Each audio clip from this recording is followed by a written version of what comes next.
Okay, so again, this is another catch-up review. I know this movie's been out for months, and maybe you all have probably been spoiled at this point, but just in case, there are going to be spoilers here, but I'm going to give my overall thoughts in this little beginning portion. Then we're just going to have a big spoiler section.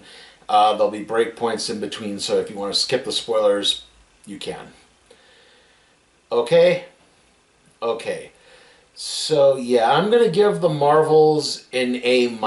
I didn't want to quite drop it all the way down to a B. Overall, the film is very breezy, very fun, great character interaction, set pieces, characterization, direction, everything worked in a lot of aspects. Unfortunately, there was one drawback that knocked it down quite a bit for me, and that was that it felt like portions of the film were kind of missing. Without spoiling anything, there's a scene that seems like it should have taken place, but I don't recall happening. And I pretty much saw the whole film, so I'm not entirely sure. Yeah, like I think it was supposed to happen, but it didn't quite seem to happen as maybe they had wanted it to. It just didn't seem to click in the same way. Other than that, though, like I said, overall it's fine. It's fun.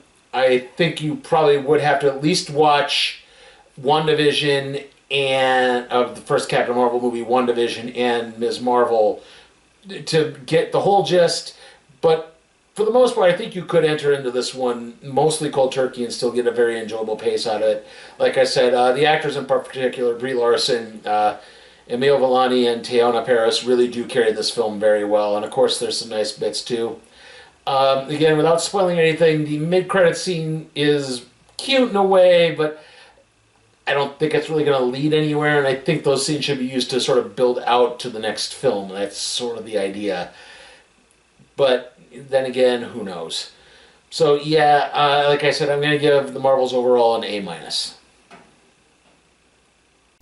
Sears Flex Slacks make you look great, no matter who you are. They flex, they bend, the fit's incredible, and so's the price. Just $15.99. Incredible. This week, only at Sears. Disney XD and Marvel present a one-hour premiere event. Attention, humanity! The gamma energy will grow to envelop the Earth. You will be transformed. The Avengers face their greatest threats. Welcome to Gamma World. Now it's up to Thor, Hawkeye, and the Hulk to save the world. Marvel, The Avengers, Earth's Mightiest Heroes. Brand new Friday, November 26th. All part of the Earth's Mightiest Marathon. Only on Disney XD. Yeah! Okay, again, this is the spoiler section, so skip to here if you wish to avoid, alright? Okay. So basically the main crux of the Marvels is picking up from the end of Ms. Marvel, if you recall. The little end credits stinger that happened there was something Kamala goofing off. Like, it's actually a bit of a continuity error because you see early on, like they extended out, you see Kamala in her street clothes working on her little fan fiction when she's supposed to be doing homework, but then it cuts back out of it and she's in her Ms. Marvel outfit. I don't know how she changed into it. It's like, then again, maybe she did it for inspiration. Like, I wish, again, that's the part with the problem with the movie is there's scenes like they're just kind of cut and jarred out of nowhere, and it leads to conflicts being wrapped up a little too easily, or, I hesitate to use the term plot hole because I don't think it's that bad, but it's a little like, okay, what happened there? Anyway, then suddenly something just sucks her back into the closet and she gets replaced by Carol Danvers. And it turns out what had happened was a Kree named Dar Ben on another planet found a band like Kamala's and activated it up and powered it. And basically what these bands do is they open jump gate portals so they can travel through space quickly, and it turns out they're part of Kree legend. I think they're power bands. In the comics, they've been usually known as nega bands, but yeah, for this case, power bands, whatever you want to call them. And so that's what's causing this to happen. It causes all three of the Marvels, because they all have light-based powers, Kamala can make hard-light constructs. Carol can absorb light and fire it back. And I believe Monica can sense all the lights on the spectrum. And I think she can also channel that energy if need be. That's what it is. She can channel the energy through her. And so what happens is once this band is activated, whenever they start using their powers, particularly I think with the band that the hand is on, the hand that the band is on is what I'm trying to say there, it causes them to switch places, and so they're constantly bouncing through the universe with each other. So Carol winds up in New Jersey, she winds up back on the spaceship. Monica winds up on this moon, she winds up on, in New Jersey, and then Kamala is all over the place, and of course freaking out when she sees Nick Fury and asking if this is a test to be on the Avengers. Eventually they manage to settle things down. Unfortunately, in the process, a few Kree people get transferred over. And it turns out that, and once they settle everything down, they can get all of them into one spot. And she's going into this, and they get to the spot on the planet Tarnax where it seems like the Kree and Skrull are negotiating something of a peace treaty. However, it turns out this is all part of Dar Ben's plan. I think I'm just going to say Dar from here on in. I had written the name backwards, so in my notes, but Dar's plan is to basically use this band to act. What it can do is, like I said, it opens jump portals, and she can use it to transfer the resources on this planet to Hala, because it turns out Carol visited Hala and destroyed the supreme intelligence of the Kree, which caused this massive power vacuum, and this big civil war broke out, and they destroyed the planet. Basically, the air is toxic; it can't be breathed. They don't have water anymore, and the sun is dying. And basically, Carol is carrying the guilt from all this. It's why she almost rarely visits Earth unless she needs to. This has wound up driving a wedge between her and Monica, because Monica thinks that Carol just skipped out on her mother while Monica was blipped and her mother died. You're going to find out what happened a little bit there. And of course, you have Kamala, who's just sort of along with the ride, geeking out at seeing, meeting her hero Carol. And but the problem is too, whenever they're using their powers, they keep switching out of place, so they can't seem to line up a proper attack. And they, as this is happening, the air from this planet is being stripped. The air and the trees and stuff are being stripped out by this jump portal. And they're having to get as many of the Skrulls as they can onto Carol's ship so they can get them off and get them to safety. Which they do. They call on Valkyrie, who takes them to a new planet. And it took me a while to realize who that was. It just, again, a broken leg. Sorry. Anyway, like I said, Carol still kind of kicks herself over this. And this is where, again, these tiny little plot gaps keep getting in the way. It's implied that, like, Carol was overly harsh on Kamala while she was using her powers and chewing her out, but it happened very briefly. It wasn't enough to, like, really hurt Kamala's feelings. It was like, because there was a point where Monica and Carol fly off, and Kamala gets left with the Kree, and she's like, I can't fly, so I'm just staying here, I guess. And then Carol comes back and says, don't talk to them. And that's about the only time I could think of, like, any real chastising happened. But as they have to tap into their memories, and they have to use this Skrull memory storage device to access lost memories, because Kamala did get a glimpse of a star chart as to where they're going, where the Kree will be going next.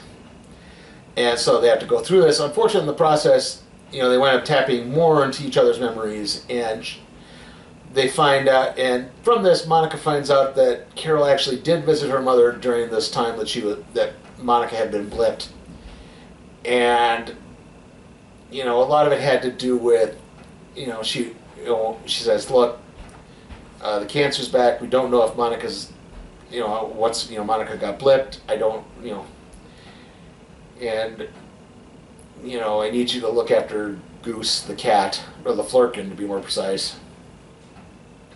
And I don't know if you're necessarily going to be able to see me again. That's why she was gone. It wasn't it was more of a, I understand you need to go out, and do these things, but, just so you know, it's kind of a goodbye in case something happened. And like I said, like that plot thread gets wrapped up rather quickly. In fact, the grief Carol feels about the Kree it's not so much wrapped up quickly, but later when they're confronting about it, that she blames herself and says, it wasn't your fault. You thought you were doing the right thing. You didn't know that this was going to destroy the planet. That this, I thought by giving them freedom, I didn't realize that they were, probably better under the rule of the Supreme Intelligence than they maybe weren't. But still, anyway, that being said, they decipher where they're going next. They're going the Kree need water, so they're going to a planet that's mostly water, where it turns out Carol had visited before and had to participate in a marriage of convenience. It's the planet Alada, where everyone speaks in song. All dialogue is in song, and she had to marry like the High Prince. And as this is happening, and because they have to communicate in song and dance, Monica looks over at Kamala and is like, how much fanfiction material are you getting for this? She's like, loads. And as this is happening, Kamala's parents got transported on board the Saber satellite. In the comics, the group is called SWORD. It's basically the Alien Defense Force portion of S.H.I.E.L.D., but they're calling it Saber here for some reason. I guess Saber sounds cooler. But anyway, they're on board the Saber satellite, where all these weird eggs have started popping up. And so, they were brought on so that they could communicate with Kamala if need be. And Nick explains, your daughter's safe, don't worry.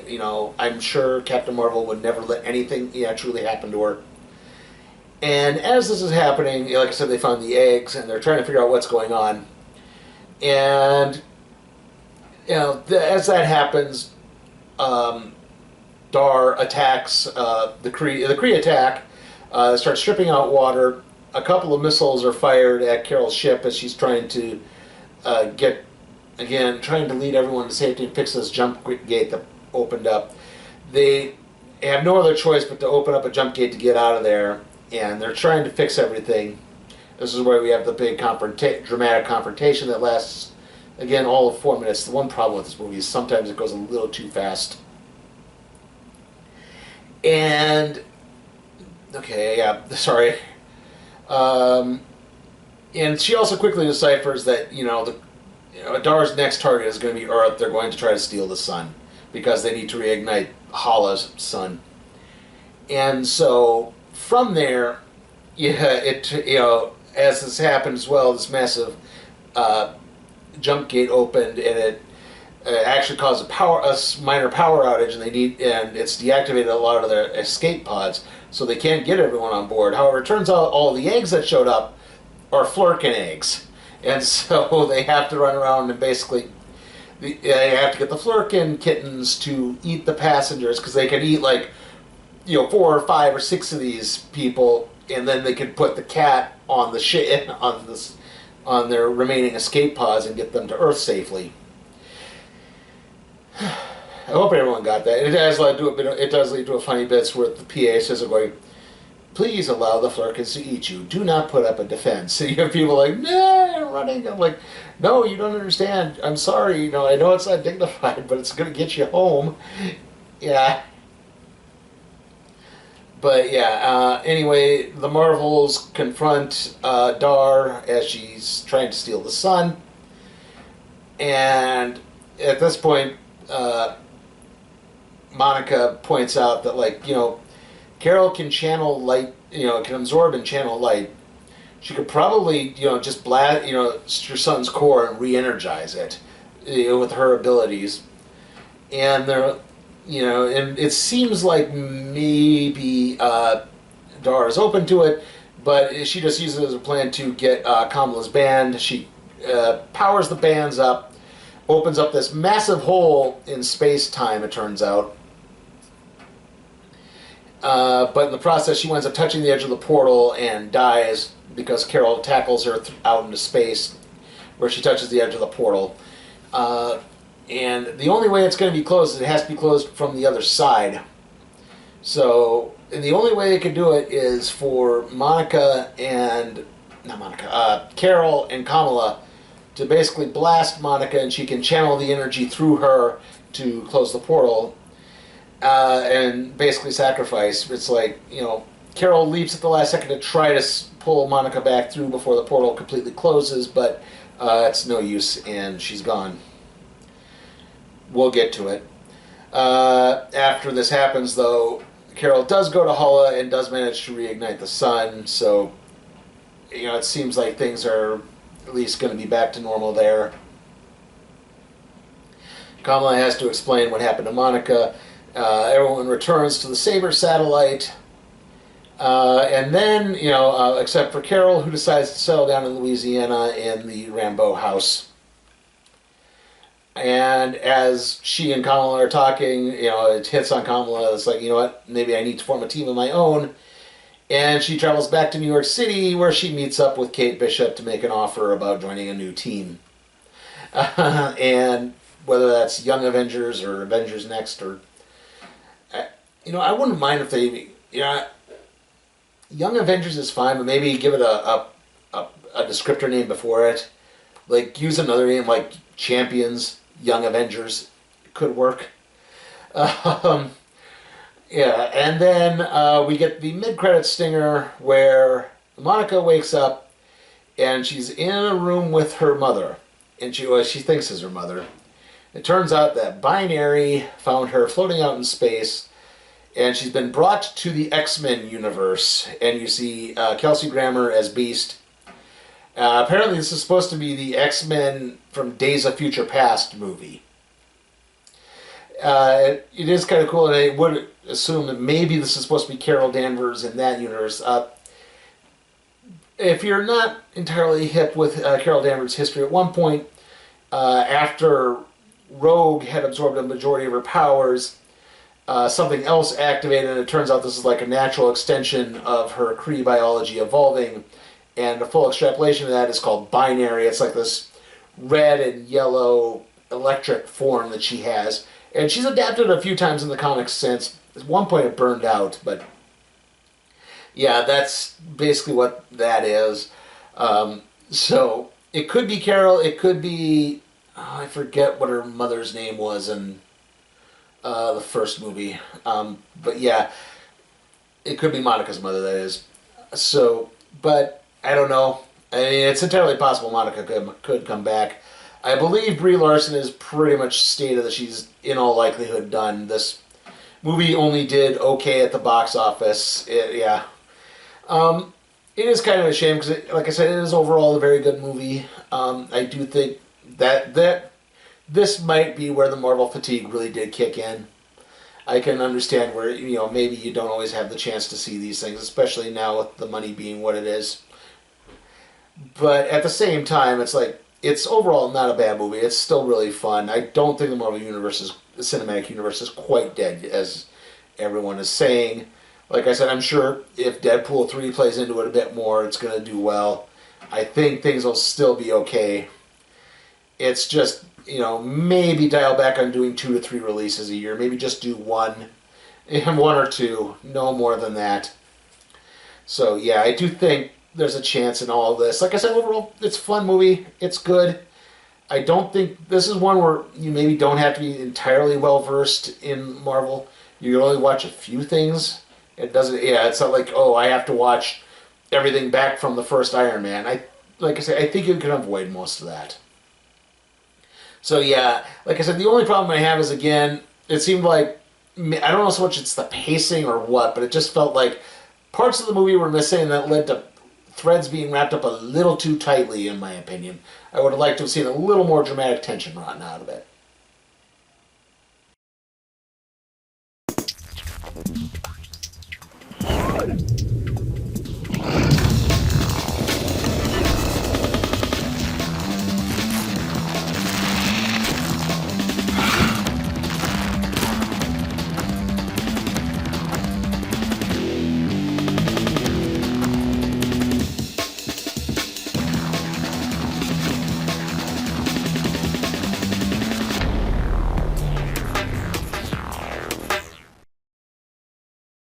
On an all-new Marvel's Hulk and the Agents of Smash, Red Hulk gets shot down with Devil Dinosaur by Dr. Doom. Doom is your master. You attack one Hulk, you attack us all. Hey, Doc! Open up and say, Then the Hulk hits his head on a new Marvel's Avengers Assemble. Ooh, Hulk. A bit too hard. 8 feet tall, attitude bomb. You do remember how to smash, don't you? Avengers, fight! Close enough. It's all new. Inside Marvel Universe. Sunday morning at 8, 7 Central on Disney XD. Okay, so obviously this came out a little bit later than I intended. Busy last week, I guess. Also, there was a billing snafu I had to clear up. But still, the next video is going to be the recap and review for TNA Sacrifice. Then after that, there's going to be another wrestling video. It'll be me talking over video game footage again. I want to talk a little bit about the build-up for WrestleMania and the problems I have had with that. Then it's going to probably be, in all likelihood, the random trade review on Thor. Then we're going to do Echo, and then we're going to do the Doctor Who specials. And then we'll start doing X-Men 97. All right? Okay, hopefully that all made sense. See you all next time.